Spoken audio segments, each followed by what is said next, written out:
요엘서는 우리가 잘 아는 것처럼 1장 1절에 보니까 부디엘의 아들 요엘이라고 이렇게 기록해 놓았습니다. 특별히 요엘이라고 하는 이름의 뜻은 여호와는 하나님이시다라고 하는 의미인데요.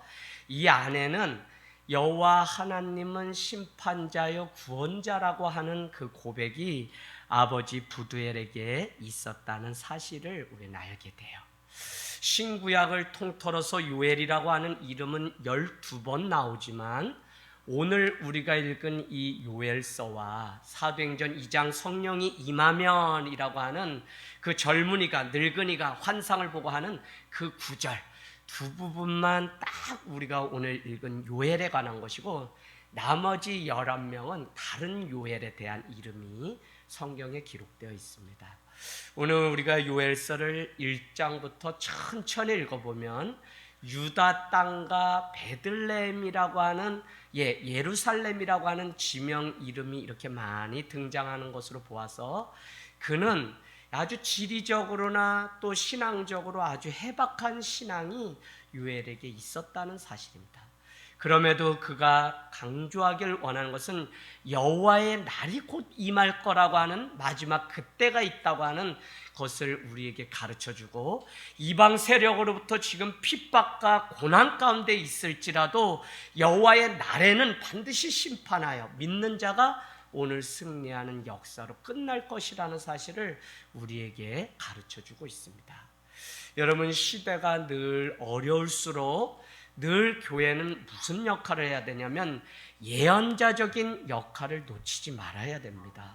오늘 소예언자였던 요엘 선지자는 3장에 불과하지만 이 예언자, 선지자라고 하는 구약의 히브리어로 나비라고 하는 것은 내 말을 전하는 자가 아니라 하나님의 말씀을 백성들에게 가운데 서서 대신 받아서 전하는 자를 선지자, 예언자라고 이야기해요. 그러면 그 역할을 오늘날 누가 하는 것이냐면 교회와 성도가 그 역할을 오늘날 해야 됩니다. 우리가 하나님의 말씀을 듣고 이 말씀을 세상 가운데 나가서 전하는 역할을 감당하는 프로클레임, 선포가 바로 우리 성도와 교회의 역할이라는 것입니다. 그래서 여러분이 잘 아시지만 교회를 세우고 우리에게 마지막 재림의 주님을 기다리는 목적은 다른 것이 아니라 곧 임박할 마지막 여호와의 날이 있는데 그때까지 재림의 주님을 만나는 그날까지 교회는 만민에게 복음을 전파하고 모든 족속으로 제자 삼고 이 모든 일에 증인이 되고 내 양을 치고 내 양을 먹이고 결국 성령이 임하게 되자 사도행전 1장 8절은 성령이 임하면 이 많은 일들이 내 증인이 되리라고 하는 그 일들이 이루어지게 되는데 그 일은 누구에게 이루어지냐면 마가의 다락방에 모여서 기도하는 백성들이 그 일을 감당할 수 있는 것이지 그냥 앉아서 주님이 오시겠지 넋놓고 기다려가지고는 아무 일도 할 수 없어요. 아시겠어요? 그래서 한 곳에 너희는 모이기를 힘쓰고 더욱 마지막 날이 가까울수록 그리하자는 겁니다. 그렇게 됐더니 어떻게 돼요? 그곳에 오순절 성령이 임한 게 사도행전 2장에 마가의 다락방에 모여서 기도했어요. 믿음의 고백이 있는 사람들이 교회입니다. 건물이 교회가 아니라 우리가 교회예요. 그래서 성도는 늘 예수 그리스도를 향한 믿음의 고백이 중요하다는 것입니다. 할렐루야. 그래서 초대 교회는 핍박과 어려움 속에서도 그들의 신앙을 지킬 수 있었던 것은 신앙 고백과 간증이 그들에게 있었다는 거예요. 여러분, 이 간증과 고백이 어느 정도로 중요하냐면 그냥 교회 다녀가지고 되는 것이 아니라 제가 늘 신앙 이야기, 예수 이야기를 물려주는 교회, 이게 공동체 교회라고 하는데 이게 왜 중요하냐면 군대를 가고 회사를 가요. 우리 승준이하고 오늘 나눴어요. 회사 사람들이 가만둡니까? 아니에요. 자꾸 믿는 자를 핍박합니다. 자꾸 술을 권해요. 자꾸 무엇을 하나님이 보기에 큰 악임에도 불구하고 자꾸 세상 사람들과 어울려 살기 위해서 회사의 한 일원이 되기 위해서 우리는 그렇게 협력해야 되는 위기가 있어요. 그러나 여러분, 군대를 가보세요. 이등병 때 나는 예수를 믿고 나는 오늘도 교회를 갑니다. 종교 점호 시간에 교회 갈 사람 손 드십시오 하면 다들 눈치 보고 아무도 손 안 드는 게 현실이에요. 지금은 아마 더 할 거예요. 왜? 핸드폰 할 수 있어요. 그런데 손 들어요. 그러면 그날 교회 갔다 오면 맞아 죽어요. 병뚜껑 이마에 대고 간물대 다리 올리고 거꾸로 그냥 머리 박는데 여기에 그냥 병뚜껑이 박혀 있어요. 승준이 너 이거 할 수 있어 없어? 못해요. 그것도 성에 안 차면 반합 뚜껑을 놓고서 거기에다 머리하고 다리를 1.5m 간물대 다리 거꾸로 올리고서 1시간이고 막 울고 죽지 않고 막 땀을 뻘뻘 흘리면 요령 피운다고 막 배를 바들로 차고 이런 시대에 다 군대를 다녀왔어요. 여러분, 근데 놀라운 사실은요, 그때 나의 첫 신앙과 간증이 꺾이지 않으면 때가 되면 1병 2병 되면서 뭐라고 이야기하냐면 저놈은 진짜 교인이다. 쟤는 건드지 마. 내일 훈련입니다. 우리 부대원이 다 물건 싸고 막 다른 부대랑 전투해가지고 우리 중대장님이 진급하냐 못하냐, 대대장님 진급하냐 못하냐, 막 이런 각계 전투가 막 있어요. 그때 여러분 믿는 사람들은 그렇게 얘기합니다. 제 이상병은 오늘 저녁 기도에 가서 혼자라도 하고 오라 그래. 야, 너 가서 우리 부대가 전투에 우승하여서 포상휴가 많이 갈 수 있도록 기도하고 와라. 충성! 예, 알겠습니다. 뭔지 아세요, 여러분? 처음에 우리의 신앙과 고백이 꺾이지 않으면 하나님은 그곳에 교회가 되게 하시고 그곳에 함께 임재하시는 역사. 저는 그래서 그 사실을 일찍이 제가 사회생활 다 하면서 겪고 수모 겪어봐서 오늘 집사님이 참으려면 더 참을 수도 있어요. 근데 집사님이 가감하게 내가 내려놓겠다고 했을 때 어떤 마음으로 내가 월요일날 가가지고 아니라고 말하기 싫은 거예요. 늘 내가 하나님 앞에 떳떳하게 신앙생활하는데 여기 아니면 없나? 내가 뭐 500, 600 준다고 뭐 그거에 내가 깜빡할 것 같아? 내가 상관없어요. 저는 그걸 제가 박수 쳐드리고 싶은 거예요. 왜요? 하나님 먼저 그의 나라와 의를 구하면 반드시 이 모든 것을 더해 주시는 분이시기 때문에 그렇습니다. 여러분, 마가의 다락방에 모여서 교회는 기도하는 공동체였어요. 그랬더니 그곳에 뭐가 임했어요? 성령이 임하면서 성령 공동체입니다. 교회는 성령이 떠나면 아무것도 안 해. 이게 빈 껍데기 뿐이지. 우리 아이들요, 우리 자녀들, 우리요, 예배 가운데 성령이 임재하심이 있고 우리가 이 예배나 말씀 가운데 성령이 임재하기를, 그 성령이 내 앞에 와닿아 보세요. 우리 삶이 어떻게 바뀝니까? 성령이 임하면 우리 삶이 완전히 달라집니다. 오순절 성령이 임했어요. 여러분, 요한복음 4장에 어떻게 해요? 수가성의 여인이 예수님을 만났을 때 딱 한 가지 들어요. 야, 너는 다른 거 하지 말고 하나님이 마지막 때 예배할 한 사람을 찾는데 넌 예배했으면 좋겠다. 무슨 예배? 신령과 진정으로 드리는 예배. 신령, 진정, 뭐죠? 열심과 진리로 드리는 예배. 열정과 열심으로 또 진리로 말씀으로 드리는 예배.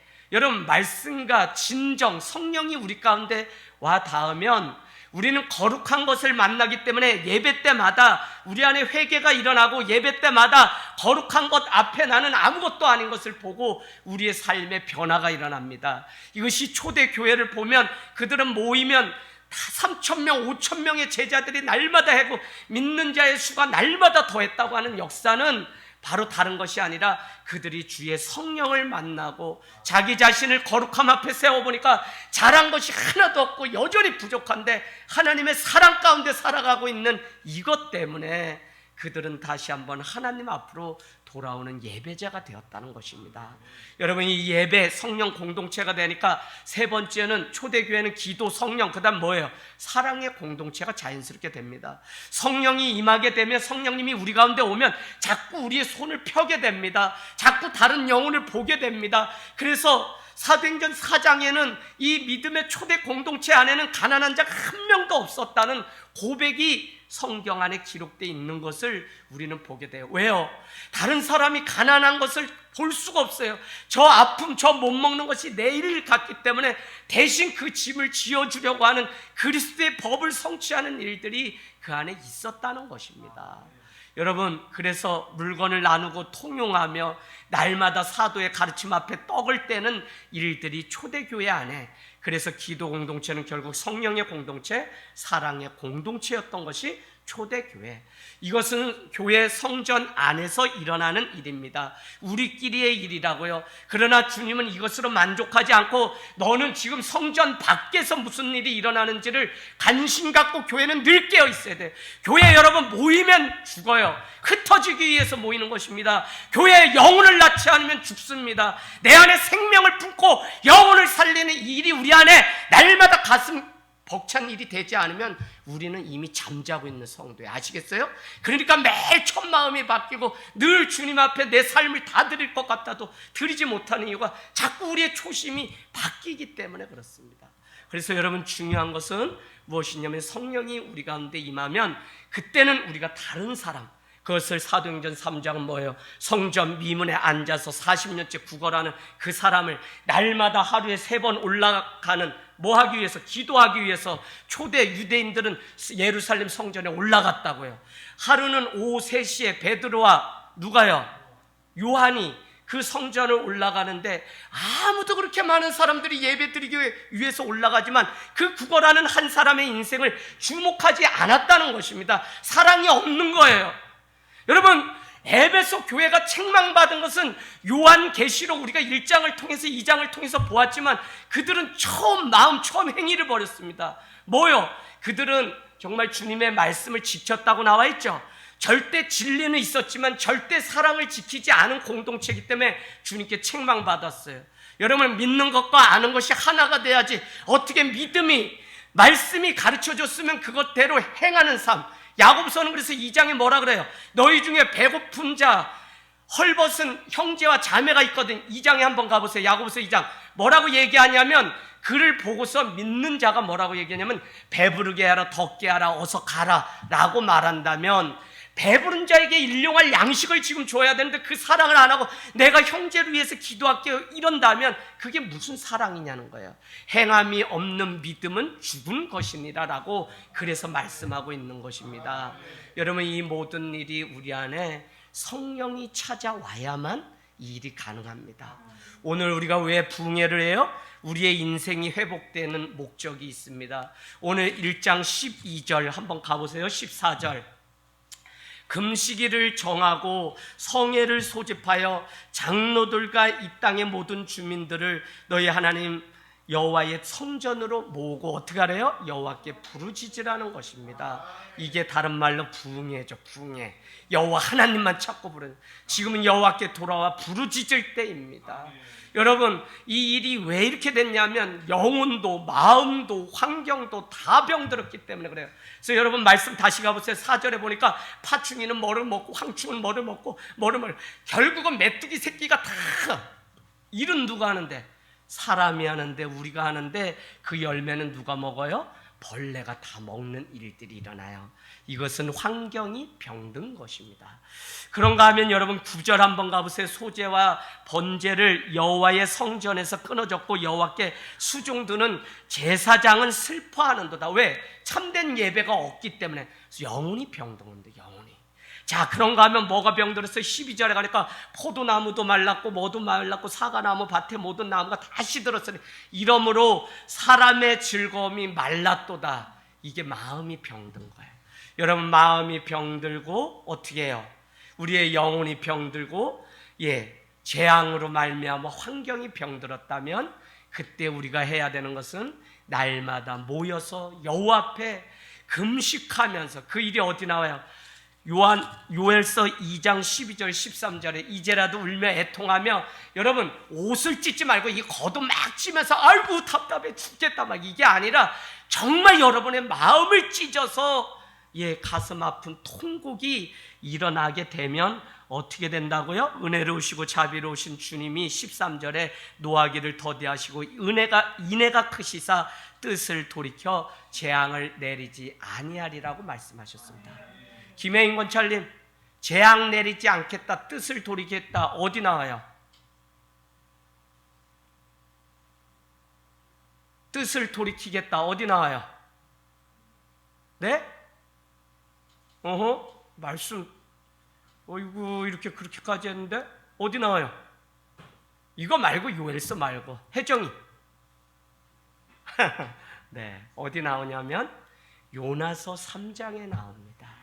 니느웨 성읍에 가가지고 싫어요, 다 싫어요 이러다가 어디로 갔다고요? 다시스로 갔다고요. 마침 어디요? 다시스로 가는 배가 어디에? 요빠. 우리 갔었죠, 사모님. 지중해라고 하는 요빠. 그 한국에서 막 멋있어 사진 엄청 찍었죠. 그 요빠. 거기에 배가 바로 다시스로 가는 배가 또 때마침 그 마침에 덫에 걸려가지고 어떻게 해요? 요나가 니느웨로 간 게 아니라 다시스로 가다가 어떻게 해요? 고래 뱃속에 들어가가지고 이러다가 무쇠 토해내게 되면서 그가 회개하게 되죠. 그래서 첫 번째는 요나가 여호와의 말씀이 두 번째 임하니까 다시 니느웨로 가서 40일 외치기로 하죠. 곧 심판이 있다고. 자, 변화됩니다. 그랬더니 그 소식을 들은 왕이 조복을 입고 변화되기 시작합니다. 그랬더니 그 백성들이 어떻게 제 가운데 앉아가지고 회개하기 시작합니다. 그랬더니 결국은 어떻게 해요? 니느웨 백성도 결국은 누가요? 하나님이 뜻을 돌이키사 재앙을 내리지 않고 그들을 구원하셨다는 표현이 납니다. 여러분, 성경에 주님이 뜻을 정해놓고 그 뜻을 철회하시는 일은 없어요. 그런데 유독 오늘 이 요엘서와 요나서, 이 가까이 있죠? 요나서에는 하나님이 그 백성들이 울면서 애통하면서 할례를 하면서 마음을 찢게 되니까 어떻게 뜻을 돌이켜서 긍휼히 여기셔서 심판하는 그것을 거두시고 그들을 품으시는 것을 우리는 보게 됩니다. 그래서 우리는 다 2장 18절부터 다 회복되는 일들이 있었죠. 2장 18절에 그의 벨상을 불쌍히 여기시고 2장 19절에는 포도주 기름을 주고 욕을 당하지 않게 하고 20절에는 북쪽 군대 이방 나라를 멀리 떠나보내고 21절에는 여호와께서 큰 일을 오히려 맡겨주시고 2장 22절에는 다 어떻게 해요? 풀이 싹이 나고 나무가 열매를 맺고 무화과 나무, 포도나무에 다 힘을 내게 되고 23절에 이른비를 적당히 주셔서 이른비와 늦은비가 예전과 같게 도로 회복시켜 주시고 24장 마당에 밀이 가득하고 독에는 새 포도주와 기름이 넘치고 여러분 25절에 보세요. 여러분이 지금 눈물로 참고 기다리는 많은 일들 왜 인내하고 견뎌야 되냐? 뭐요? 그동안 메뚜기, 느치, 황충, 파충이가 먹은 횟수대로 주님이 다 기억하시고 그거 우리가 지금 당하고 우리가 손해보는 것 같지만 어떻게 하신다는 거예요? 너희에게 다 갚아주시겠다는 것입니다. 저는 이게 저는 목사하는 이유가 이거예요. 여기서는 눈물 흘리고 뭐 있겠죠? 근데 모르겠어요. 하나님 품에 가면 분명한 거 한 가지는 그래도 너가 나쁜 짓은 안 했으니 주의 종으로 살았으니 하고 더 큰 상 주시면 좋겠어요. 할렐루야. 권명 집사님 아멘 안 하셨다. 배 아프시다 또. 집사님이 더 큰 상. 혜정이 할렐루야. 아멘 안 하네. 여러분을 위한 상. 어떤 사람은 말하기를 나는 10평 집이 준비되어 있고 어떤 사람은 5평, 어떤 사람은 금으로 또 도배된 방, 어떤 사람은 은으로 된, 다 거짓말일 거예요. 그런 말은 없고요. 여기서도 지금 한 평, 2평 그것 때문에 서러워 죽겠는데 거기 가서도 또 나는 죄가 많아서 한 평 안에 갇혀서 한다면 그런 나라를 우리가 어떻게 가요? 우린 그런 게 아니다. 정말 모든 걸 초월해서 다 회복된 하나님의 그 나라가 있다는 것입니다. 여러분 26절에는 여호와의 이름을 찬송하게 되고 내 백성이 영원히 수치를 당하지 않게 되며 27절에는 너희 하나님 여호와가 되고 다른 이가 없는 줄을 너희가 알 것이다. 내 백성이 영원히 수치를 당하지 아니하리라는 것입니다. 더 놀라운 것은 이 회복의 일이 있은 후에 어떻게 된다고요? 28절에 내가 내 영을 만민에게 부어주겠다는 것입니다. 여러분 저는 이 요엘서를 지금 계속 어려운데도 주석서도 없어요. 그리고 많은 사람들 막 있는 거 찾아보면 정답이 없어요. 이게 몇 년도에 기록된 거라는 것도 그 기록 연대에 대한 학자들의 의견도 너무 다양해서 여러분 결론이 없어요. 그래도 우리는 말씀 속에서 최소한 무엇을 말씀하시려고 하는지 아는데 그게 뭐냐면 주님이 우리를 회복시키되 그때는 내가 만민에게 복음을 내 영을 부어주겠다는 것입니다.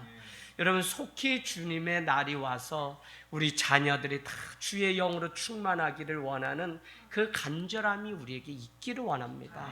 우리 남편, 우리 부모님이 이제 적당히 그냥 교회 갔다 쟁기 들고 또 돌아서서 저기 가서 소금기둥 되는 게 아니라 정말 주님 앞에 뜻을 정하고 주님의 영으로 충만해서 그 영으로 살아가는 인생이 되기를 원합니다. 근데 더 놀라운 것은 그때에는 만민에게 이 영을 붓겠다는 것입니다. 차별이 없으시고 누구에게나 사모하는 자에게 주의 영을 부으시는 때가 곧 우리 가운데 온다는 것입니다. 저는 이게 왜 오늘 더 이 시대를 보면서 가슴 아프고 구구절절하게 제 마음 가운데 와 닿냐면요, 여러분 다른 것이 아니라 자녀들은 어떻게 해요? 장래일을 보고 늙은이는 꿈을 꾸게 되고 젊은이는 이상을 보게 돼요. 여러분 살아도 사는 게 아니고 우리가 신앙생활을 해도 우리가 신앙생활을 하는 게 아닌 게 왜 그러냐면 우리 미래에 대해서 하나님의 장차 이 말 부어주실 그 영광이 없기 때문에 우리가 신앙생활이 아무 맹목적이고 아무것도 아니에요. 그래서 이게 임하려면 우리 가운데 주의 영이 임하여서 우리의 힘으로 사는 거는 이제 걷어치우고 하나님이 주신 주의 성령을 힘입어서 살아가는 백성이 돼야 되는데, 그것을 알려면 우리가 주의 영이 우리 가운데 충만해야 된다는 것입니다. 결국은 그 일이 오순절 성령 사건을 통해 사도행전에 보니까 이 모든 일의 증인이 되리라고 하는 누가복음 24장에 기록되어 있는 이 모든 일의 증인, 위트니스, 누가 나를 위해서 증인이 되어줄 수 있니? 라고 했는데 그것이 같은 기록의 저자였던 누가가 기록한 사도행전에 보니까 성령이 임하면 온 유대 예루살렘 땅끝까지 내 증인이 되리라고 주님이 말씀하셨다는 것입니다. 그래서 주의 영이 아니면 예수를 주라고 고백할 수 없고, 예수님이 정말 성령님으로 우리 가운데 오지 않으면 우리가 우리의 죄를 보지 못해요. 그러면 이거는 억지로 해가지고 뭐 되는 게 아니라 주의 영이, 그래서 여러분도 자꾸 주의 자녀들을 축복하고 뭐 할 때 주의 영이 사랑하는 자녀에게 임할 수 있도록 축복하는 은혜가 있기를 원합니다. 여러분, 제가 서두에도 말씀드렸다시피 요엘은 그 시대를 보면서 예언자적인 눈을 가지고 말씀했다는 것입니다.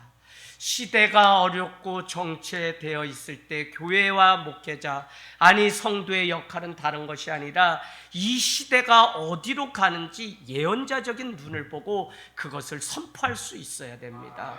여러분, 우리 얘기하는 거예요? 아니요. 말씀을 우리가 받은 대로 그 말씀을 사람들에게 선포하고 가르칠 수 있어야 된다니까요. 뭐 그냥 눈 감으면 보여서 무당이 굿하다가 무슨 받은 그런 거 예언해서 이제 오늘 가다가 길 가다 죽겠다 이런 게 아니라, 괜히 겁주는 게 아니라 정말 주님의 가장 정확하신 신구약의 이 말씀이 나를 통해 사람들에게 전해질 때 우리는 나비, 그것을 예언자라고 합니다. 오늘날 우리 시대가 예언자적인 눈이 다 죽어버렸어요. 왜요?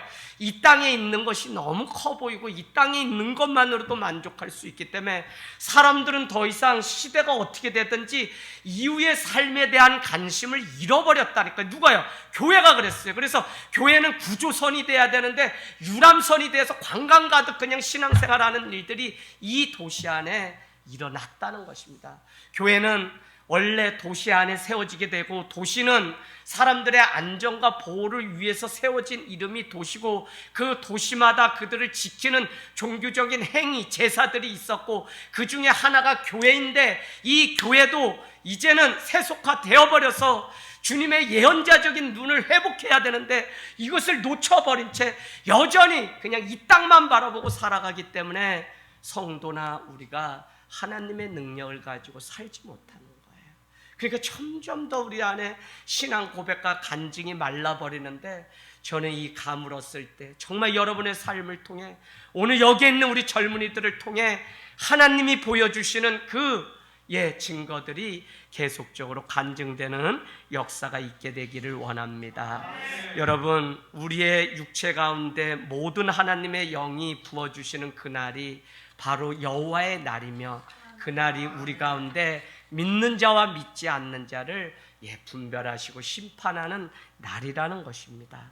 여러분, 이 요엘서와 같은 선지서는 앞부분은 반드시 하나님의 심판이 있다고 하는 경고가 나와 있다면, 우리가 믿음을 잘 하고 하나님께로 돌아오면 반드시 하나님의 영광이 있다는 말씀으로, 그래서 회복이 어떤 것인지를 우리에게 늘 보여주시려고 이 예언서 말씀들은 우리에게 하고 있습니다.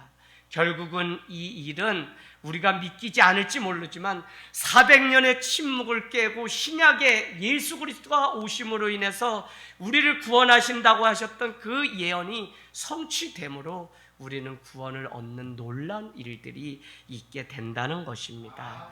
여러분, 오늘 우리 가운데 그리스도에 관한 직접적인 예언을 우리는 들을 수는 없지만, 그러나 종말론적인 그 심판의 관점에서 보면 예수 그리스도께서 이 땅에 오시는 재림하시는 마지막, 그래서 예수님은 초림, 인간의 몸으로 마리아와 요셉의 몸에 태어난 초림, 두 번째는 뭐죠? 부활하셔서 또 오셨죠. 세 번째는 반드시 재림의 주로 세 번째 이 땅 가운데 오셔서 우리를 만나 주신다는 것입니다. 그래서 오늘 1절 보세요. 3장 1절에 보라, 그날 곧 내가 유다와 예루살렘 가운데서 사로잡힌 자를 돌아오게 할 그때에. 유다와 예루살렘, 여러분 크게 보면 어떻게 되죠? 남유다의 수도는 어디예요? 예? 예루살렘. 북이스라엘의 수도는 사마리아. 그래서 남유다 사람들은, 저 사마리아 사람들은 포로로 잡혀가서 이방 피가 섞여가지고 그 사마리아 지역을 거치지 않고 삥 둘러서 그렇게 해안도로를 따라서 갔다는 거예요. 그럼에도 불구하고 예수님은 사마리아 성, 수가성에 있는 그 여인을 만나기 위해서 그곳에 대낮에 지나가시다 그 여인의 아픔을 하고 그 여인을 예배 가운데 초대했던 것을 우리는 알고 있습니다. 13절도 한번 보실까요? 13절, 너희는 낫을 쓰라, 곡식이 익었도다, 와서 밟을지어다. 포도주 틀이 가득히 차고 포도주의 독이 넘쳤죠. 그 얼마나 회복이 좋아요. 그런데 문제는 악도 이와 같이 큰 악이 가득 차 있다고 같이. 그러니까 이날이 결국 뭐예요? 악과 의를 함께 심판하는 심판의 날이라고 하는 사실을 1절과 13절은 우리에게 가르쳐 줍니다.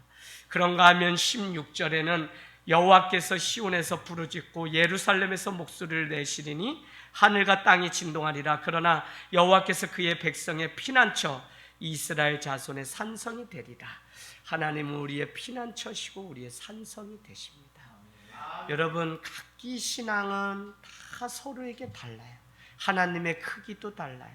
어떤 사람은 하나님을 자꾸 새장 안에 갇힌 작은 새 모양 하나님의 능력을 제한하면서 살아요. 아니요, 완전히 믿어버리라니까요. 주님을 믿고 신뢰하지. 주님을 사랑한다는 것은 신뢰가 없이는 사랑할 수 없어요. 주님께 맡긴다고 하는 엔트러스트라고 하는 것은 진리, 믿는다라고 하는데 그 믿음을 불어넣는 그것을 불어넣는 이게 바로 우리 안에 신이라고 이야기하고 우리가 내어 맡긴다고 하는 의미가 있습니다. 여러분, 오늘 주님 앞에 우리의 인생을 완전히 맡겨버렸어요. 제가 1996년 10월 곧 있으면 저는 전역을 합니다.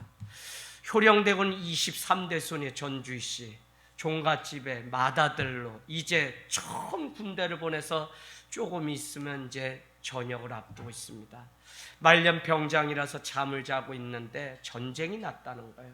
그래서 아니 무슨 전쟁이 일어났냐 그랬더니 강릉 잠수함이 침투했는데 택시기사가 지나가다가 그것을 보고 전 군이 지금 막 진돗개 발령하고 난리 났대요. 그래서 저는 FTX 비상훈련이냐 그러면서 말년병장이니까 밥도 안 먹고 땡깡땡깡 저녁 총 쏘는 것도 다 잃어버리고 내 총도 후임들이 막 닦아주고 이러던 때인데 전쟁이 났다니까 여러분, 나 살아야 되잖아요.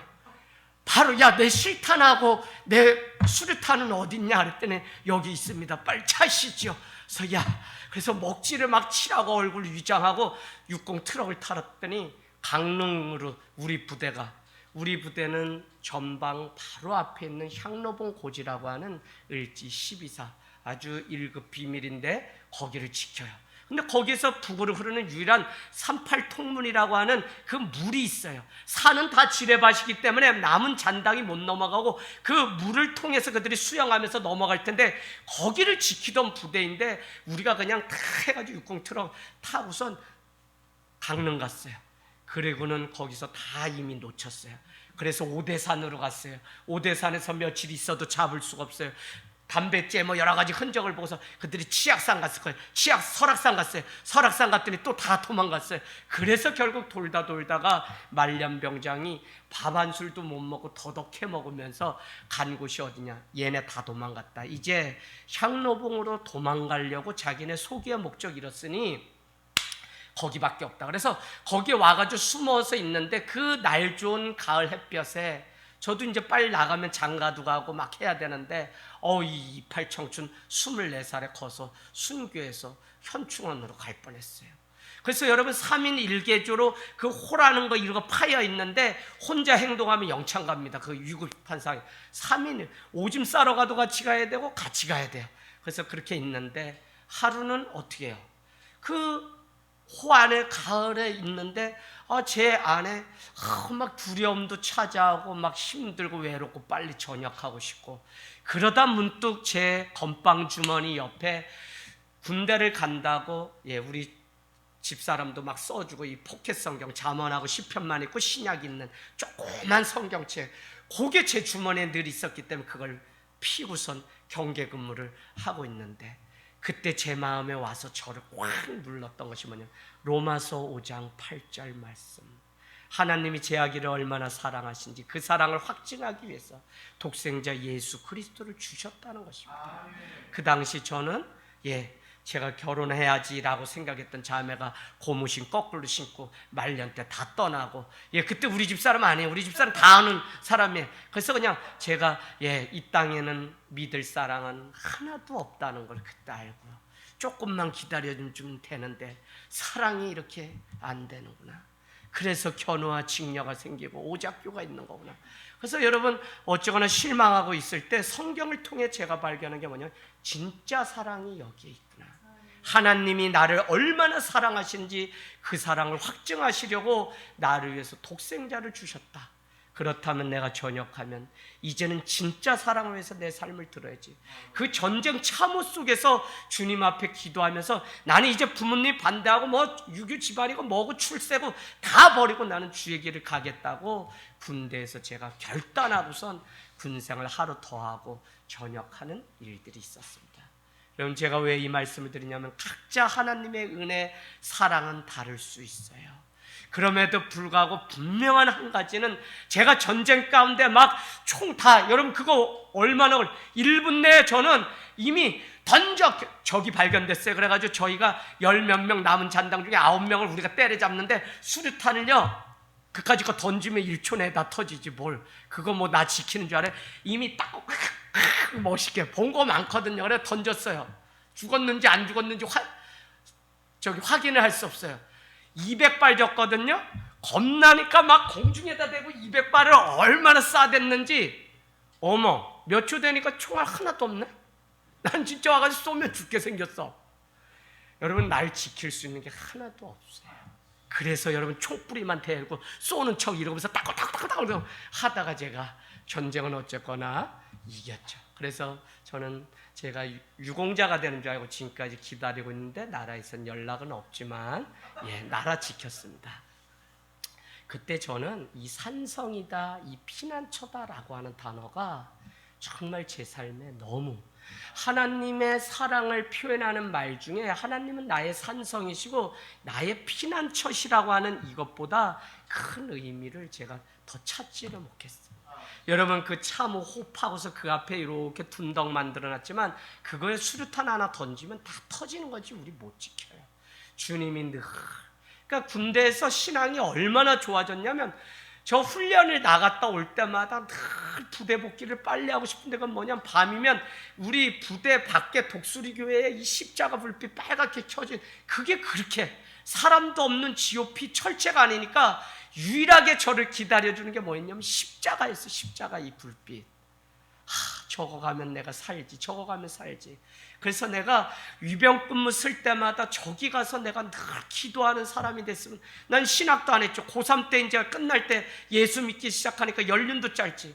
상병되고 분대장 되는 그날 저에게 연락이 왔습니다. 대대장님부터 이재학 상병 대대군종병으로 올라오라는 것입니다. 우리 부대 내에 이미 신학대학교 대학원 다니다 오신 군종병 보직을 받고 온 사람이 수십 명인데 저로 오래요. 그래서 왜요? 하고 어쨌거나 더블백 다 싸서 이사로 오래요. 그래서 갔더니 대대장님 사모님이 권사님이었는데 주일마다 우리 군바리들 어떻게 해요? 유일하게 남아서 있다가 가는 사람이 뭐냐면 성가대였어요.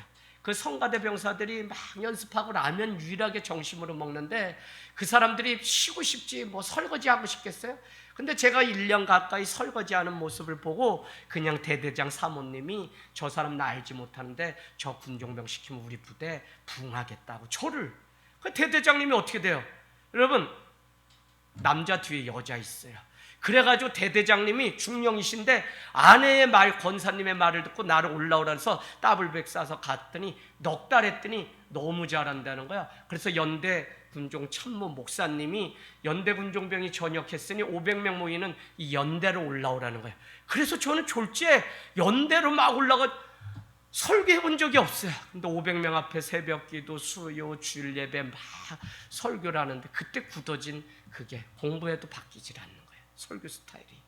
여러분 이런 과정 속에서 하나님의 은혜를 경험하다가 마지막 저녁을 앞두고 소대로 돌아갔다가 전쟁이 일어나는 이 일을 겪고 나니까 믿음이 그렇게 있는 줄 알았는데도 나를 의지할 게 내가 하나도 없어요. 오직 하나님, 그분이 나의 산성이시고 그분만이 나의 피난처라고 하는 이 분명한 사실, 이거를 살면 살수록 더 느끼고 고백할 수밖에 없게 됩니다. 오늘 주님은 이 백성들에게 회개하고 돌아오면 이와 같이 이제라도 울며 금식하며 애통하며 마음에 할례를 하고 옷을 찢지 말고 이 마음의 옷을 찢으면 하나님은 오늘 이와 같이 우리를 회복시켜 주신다는 것입니다. 말씀을 마치면서 저는 성도에게 주신 가장 큰 축복은 회개라고 믿어요. 오늘 우리 시대가 출애굽기 20 몇 장이죠? 거기에도 나오는 것처럼 10가지 재앙 속에서도 너희가 회개하기를 주님이 바라시고 너희가 하나님 앞으로 돌아오면 그 모든 재앙을 끊어버리겠다고 약속해요. 어쩌면 여러분 지금 우리 이 시대는 정말 이제는 정확하게 더 이상 우상 쫓지 말고 하나님 믿으면서 한쪽에 우상 쫓지 말고 정말 주님만 믿고 쫓는 그 신앙을 주님이 우리에게 요구하고 있다는 것입니다. 여러분 이제 주님은 유다와 예루살렘을 회복시키시고 우리를 그곳에 초대하시려고 준비하고 있습니다. 마지막 때가 가까이 왔습니다. 주님은 13절에 보니까 너희는 낫을 쓰라 곡식이 익었도다. 왜요? 이미 주님은 보습을 쳐서 칼을 만들고 낫을 쳐서 창을 만들라고 마지막 때를 어떻게 전쟁을 준비해야 될지 우리에게, 물론 이것이 눈으로 보이는 막 창칼 이런 거죠. 그러나 우리는 영적으로 이것을 보면 영적으로 우리는 준비돼서 무장해야 된다고요. 혈과 육의 싸움 준비하라는 게 아니라 우리는 마지막 그 심판의 때에 우리가 그들을 밟을 때가 있는데 그러려면 우리는 준비되어 있어야 돼요. 그래서 하나님의 전신갑주를 입고 날마다 진리의 허리띠 구원의 투구를 하고 의의 흉배를 메고서 우리는 날마다 나가서 싸울 준비를. 그래서 뭐라 그래요? 에베소서 6장에는 여러분 마귀의 관계를 능히 대적하라. 뭐를 입고요? 하나님의 전신갑주를 입고. 마틴 루터는 우리가 하나님에 대해서 90% 생각한다면 성도는 늘 영적으로 어두운 귀신과 사단의 세력이 있다는 것을 잊지 않고 늘 10%는 생각해야 된다고 말했습니다. 여러분 주일날 우리 집사님이 아들을 데리고 왔어요. 목사님 죽겠습니다. 계속적으로 꿈에 귀신이 나타나서 따라오라고 해요. 가위 눌리는 정도가 아니라 계속 얘가 어려워요. 물론 간질이 있고 힘듭니다. 저한테 처음으로 목사님 기도 좀 해주세요. 그냥 그래서 제가 안수 기도하고 너 분명한 것은 너 또 그런 일 있으면 나사렛 예수 그리스도의 이름만 외쳐도 이건 한 방에 그냥 다 떠나는 거다. 분명히 해봐라. 너 그리고 이번 주일에 다시 와서 목사님한테 그 체험한 거 간증하자고 제가 기도해서 보냈습니다. 여러분 영적으로 준비하고 무장해서 반드시 주님이 이미 이겨놓은 싸움에 우리가 승리하게 되기를 원합니다. 우리는 누구냐면요, 하나님의 약속이 있는 자입니다. 무명한 자 같으나 유명한 자요, 죽은 자 같으나 보라 우리가 살아있고, 징계를 받은 자 같으나 죽임을 당하지 아니하고, 근심하는 자 같으나 항상 기뻐하고, 가난하는 자 같으나 많은 사람을 부유하게 하고, 아무것도 없는 자 같으나 모든 것을 가진 자가 바로 믿는 우리입니다.